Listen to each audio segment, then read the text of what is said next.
أعوذ بالله من الشيطان الرجيم بسم الله الرحمن الرحيم رب اشرح لي صدري ويسر لي أمري واحلل عقدة من لساني يفقهوا قولي. Assalamu alaikum everyone. My name is Dr. Suzy Ismail from Cornerstone, and I'm happy to join you again as we continue our journey into Ramadan resilience.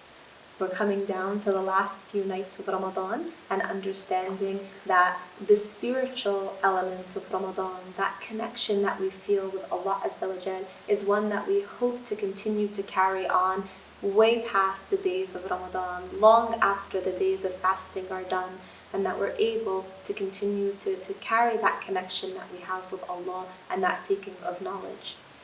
Now, as we continue in our spiritual realm and our spiritual seeking of uplifting, meaningful moments of connection through our prayers, through our fasting, we also want to think about meaningful moments and meaningful connections that we can make in terms of our own mental and emotional health.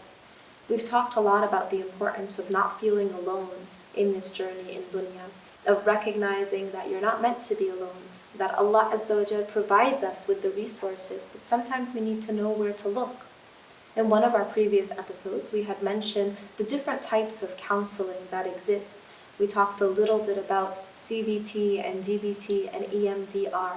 There are incredible resources out there that can provide even further information about the different forms of therapy and therapeutic interventions that can be offered. So if you're familiar with the Family Youth Institute, for instance, they have a wonderful toolkit that gives a lot of detailed information about what is the difference between a therapist and a psychologist and a social worker and a general counselor, and how you can figure out what is most needed or what's the best fit for what your difficulty may be or the difficulty that a loved one or a child may be going through. But don't ignore it, don't dismiss it.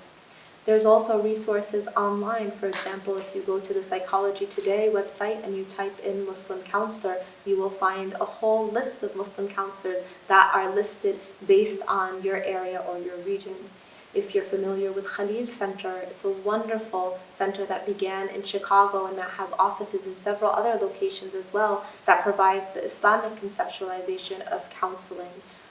There's several different resources. I believe there's a resource called SEMA online that you can also find different counselors at. You can visit our website, which is cornercounseling.com, that provides resources and that provides faith-based relational intervention, which means we are in many ways the bridge to help people who are struggling through relationships, through emotions, through mental health issues, and to guide them to where they need to be and to help them using the Islamic components. So it's important as we look to these last few blessed days of Ramadan that we recognize that yes, the spiritual element plays a huge role in our well-being, but there is also the reality that we live in this dunya. And the Rasul sallallahu alaihi wasallam reminds us to be in this world like a traveler.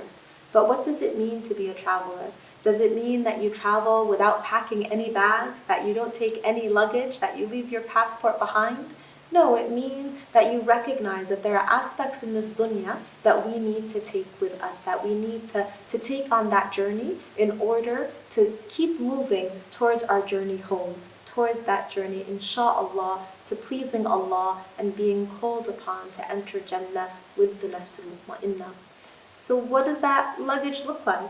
That luggage may look like resources like the ones I mentioned, seeking the help of a counselor when you're going through difficulty, seeking the help of family members, of friends, of community. It may mean, finding out if you are struggling with a mental health illness. Is there a diagnosis that needs to be given?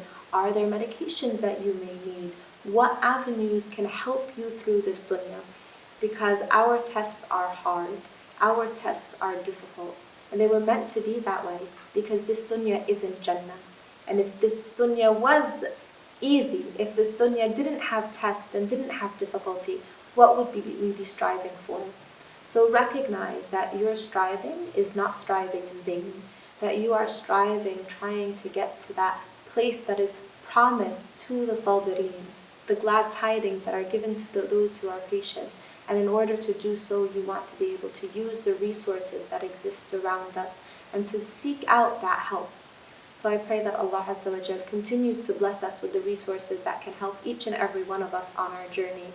And I hope that you'll be able to reach out, whether it's to our organization, Cornerstone, or some of the organizations I mentioned previously, when you are seeking help. Please continue to watch iTVusa with us in the last remaining nights of Ramadan as we continue on this journey together. Jazakumullahu khair. Wassalamu alaikum.